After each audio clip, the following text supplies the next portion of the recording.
dari kacamata pakar hukum melihatnya menanggapi seperti apa sih? Oke, selamat sore. Saya Dr. Firman Chandra. Saya coba menjelaskan perbedaan sebenarnya antara pidana mati dan bunuh diri. Pidana mati adalah sebuah proses yang sudah dilakukan melalui proses persidangan. Dari mulai penyelidikan, penyidikan, kemudian naik ke tahap 2, masuk ke penuntutan, kemudian ke pengadilan, dan bersidang. Setelah itu berproses, mulai dari dakwaan sampai putusan majelis hakim. Putusan majelis hakim akan ada namanya amar putusan, bahwa seseorang katakanlah amar putusannya pidana mati. Kemudian mereka melakukan upaya banding, upaya kasasi sesuai yang ada di hukum Indonesia dan ditolak oleh majelis hakim pengadilan tinggi sama majelis hakim yang ada di Mahkamah Agung. Apa yang terjadi? Pidana mati harus dijalankan oleh terdakwa dan harus dijalankan di lembaga pemasyarakatan. Artinya pidana mati itu dilakukan oleh negara karena proses atau perbuatan dari terdakwa tersebut yang mengakibatkan seseorang meninggal, seseorang dibunuh, seseorang akhirnya kehilangan nyawanya. Jadi kalau pidana mati itu karena pekerjaan dirinya sendiri dan itu diputus oleh negara, diwakili oleh majelis hakim. Itu pidana mati. Kemudian apa yang membedakan dengan bunuh diri? Kalau bunuh diri adalah perbuatan yang dilakukan oleh dirinya sendiri. Tidak ada unsur paksaan, tidak ada unsur bantuan, tidak ada unsur turut serta. Bila ada turut sertanya, yang kena adalah yang melakukan turut sertanya. Bunuh diri masuk di pasal 345 KUHP. Dan itu tidak ada ancaman hukumannya karena memang meninggal bunuh diri untuk dirinya sendiri. Namun bagi yang membantu, bagi yang turut serta, bagi yang ada mad pleasure-nya, itu akan ada ancaman hukuman 4 tahun. Atau menyuruh untuk bunuh diri, atau memberikan sebuah upaya alat tools untuk melakukan bunuh diri orang lain, itu masuk di pasal 345. Nah, kalau pidana mati masuk di 340 karena perencanaan membunuh. Jadi pasalnya berbeda. Itulah yang menjadikan fundamental perbedaan antara pidana mati dan bunuh diri. Konklusinya pidana mati dilakukan oleh negara, bunuh diri dilakukan oleh dirinya sendiri. Dan seketika mungkin mati. Kalau pidana mati itu menunggu putusan dari pengadilan yang berkekuatan hukum tetap atau inkrah, final and binding. Itu perbedaan fundamental hukumnya antara pidana mati dan bunuh diri. Bang, biasanya kalau pelaku-pelaku itu dijatuhkan hukuman mati itu pasal apa sih Bang? Dan bagaimana sih kalau hukuman mati itu berlakukan step-stepnya? Pidana mati itu sebenarnya sudah diratifikasi dan sudah dihapuskan di beberapa negara. Di Belanda di tahun 1880 itu sudah tidak ada lagi pidana mati. Namun khusus untuk Indonesia namanya Strafrecht, Wetboek Strafrecht voor Indonesia. Itu masih ada dan diberlakukan di tahun 1840. Kenapa di Belanda yang pembuat undang-undangnya tidak ada, di Indonesia ada? Yang tahu adalah pembuat undang-undangnya. Dan faktanya pemerintah Indonesia dari zamannya Soekarno sampai sekarang di zaman Jokowi itu masih memberlakukan hukuman mati, pidana mati, dan masih ada. Pidana mati itu di beberapa pasal ada. Contoh adalah pasal di KUHP terkait dengan perencanaan pembunuhan. Kedua, di Undang-Undang Nomor 35 Tahun 2009 tentang narkotika itu ada ancaman pidana mati juga.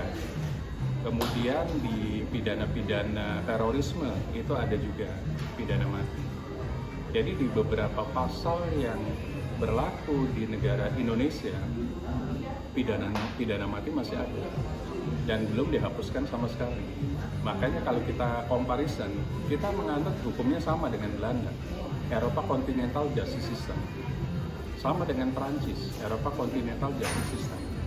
Yang membedakan Prancis dan Belanda dan Indonesia, Prancis dan Belanda itu rutan dan lapasnya sudah sepi. Karena tidak semua hukuman itu harus masuk pidana. Ada namanya hukuman sosial sebenarnya di sana. Kita baru akan berlakukan di KUHP baru. Artinya ada pidana tambahan selain pidana pokok. Jadi di Indonesia rutan dan lapasnya masih over capacity. Karena apa? Karena selalu ancaman hukuman adalah penjara. Pemidanaan adalah pemenjaraan. Itu pasal-pasal yang masih berlaku terkait dengan ancaman pidana mati yang ada di Indonesia. Baik, Bang. Ini kan juga ada dari negara luar, Bang, ya, yang mencoba untuk bunuh diri. Akhirnya akan dihukum mati. Itu sebenarnya gimana sih, Bang, nyikapinnya, Bang? Karena gini, setiap negara itu memiliki konstitusi yang berbeda-beda. Kita dengan Malaysia, dengan Brunei, dengan Singapura juga berbeda. Dan mereka memiliki kedaulatan. Kita nggak boleh mencampuri urusan negara masing-masing.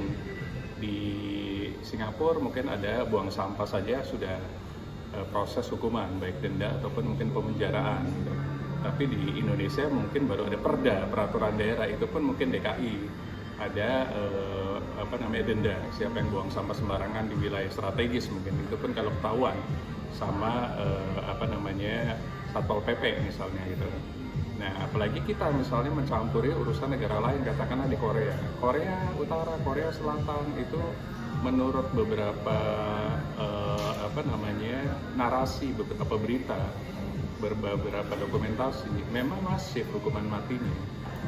Karena apa? Mungkin di sana satu dari sisi fundamental spiritual, kelihatannya spiritual mereka tidak pentingkan gitu. Jadi tidak ada kehidupan berikutnya. Jadi pada saat kecewa, pada saat hal yang paling mendasar saja, mungkin sedih, putus cinta, itu bisa melakukan upaya bunuh diri. Apalagi bangkrut dan lain-lain. Mereka akan melakukan upaya yang paling final, daripada malu, daripada harus bayar bank misalnya, akhirnya bunuh diri. Nah itu yang ada di negara tersebut gitu. Tapi di Indonesia karena mayoritas kita beragama dan memang semuanya beragama, diwajibkan untuk beragama, mau agama apapun gitu loh, yang penting sesuai dengan yang ada di NKRI. Jadi bunuh diri itu dilarang. Artinya mereka ada rambu-rambu gitu loh. Ada masalah ya jangan langsung ke final gitu, langsung melakukan upaya bunuh diri. Kan bisa konsultasi sama psikolog, konsultasi sama kiai, ustadz dan lain-lain, atau kalau non muslim ke pendeta dan lain-lain. Artinya apa? Kita punya rambu-rambu. Jadi penduduk Indonesia mungkin ada yang bunuh diri, tapi mungkin bukan persentase, paling 1-2 gitu. Beda kalau di negara yang memang seperti Korea, mereka berpikir pragmatis gitu. Kalau kecewa lebih baik bunuh diri. Karena di Jepang juga zaman dulu namanya harakiri. Harakiri itu dari tahun 45 sudah ada sebenarnya. Pejabat sardadu yang tidak achieve target gitu lah, dia lebih baik melakukan bunuh diri. Zaman dulu pun sudah ada Jepang gitu. Nah sekarang mungkin Korea Utara dan Korea Selatan bisa jadi menganut hal yang sama. Artinya apa? Artinya mereka melihat kalau kecewa, kalau misalnya harga dirinya jatuh dan lain-lain, upaya cuma satu, bunuh diri. Karena mungkin bisa jadi faktor dari spiritual keagamaan yang kurang. Di Indonesia sangat kuat, jadi saya melihat mungkin dalam 1 tahun bisa ada, bisa tidak ada orang di Indonesia yang bunuh diri gitu. Karena apa? Ada kendali, ada kontrol yang namanya agama dan ustadz ataupun pendeta mungkin. Tapi secara singkat tanggapan Abang gimana, Bang? Yang di kembali yang soal itu ada di negara Korea yang mungkin tingkat kematian itu meningkat, bahkan akhirnya pemimpin sana mengeluarkan statement mencoba bunuh diri akan dihukum mati. Mungkin secara singkatnya mungkin tidak, Bang? Sebenarnya pada saat budayanya sudah memaklumi bahwa bunuh diri itu adalah hal yang wajar, pemerintah mencoba meminimais. Karena apa? Dengan semakin banyak warganya bunuh diri, nanti berkurang kan populasi kan. Di Jepang populasi berkurang karena tidak ada anak-anak, karena mereka tidak mau menikah gitu loh. Jadi tidak ada keturunan lagi. Nah di Korea, baik Korea Utara ataupun Korea Selatan mungkin berkurangnya warga karena banyak warganya atau penduduknya yang bunuh diri. Jadi pemerintah sah-sah saja, karena goalnya satu, gimana caranya supaya bunuh diri itu minimize, bisa berkurang gitu loh. Jadi kalau mereka bikin peraturan, mungkin kayak dalam bentuk kepres lah, kalau di Indonesia ini kepres, keputusan presiden gitu.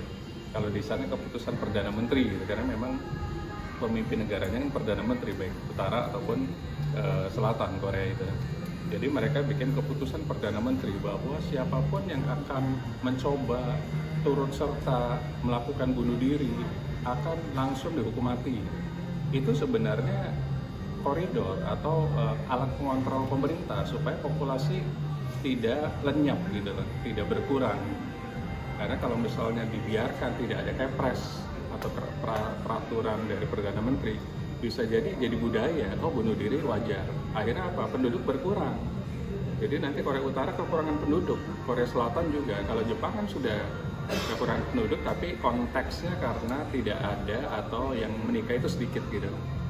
Nah itu saya sepakat sih kalau memang aturan keputusan Perdana Menteri itu dibuat atau undang-undang itu dibuat gitu, karena goalnya satu, agar populasi di negara Korea Utara dan Korea Selatan tidak habis, tidak berkurang secara drastis gara-gara orang merasa biasa untuk melakukan bunuh diri. Bunuh diri itu hal yang wajar gitu. Nah, dengan adanya peraturan itu mereka takut akhirnya untuk mencoba melakukan saja sudah kena pidana mati, langsung dipenjara seumur hidup misalnya gitu loh. Sampai dia meninggal di dalam penjara, akhirnya kan ketakutan.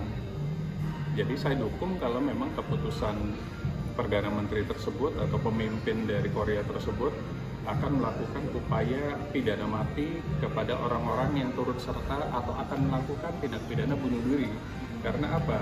Bagus, sehingga penduduk tidak berkurang secara drastis di negara Korea tersebut. Satu.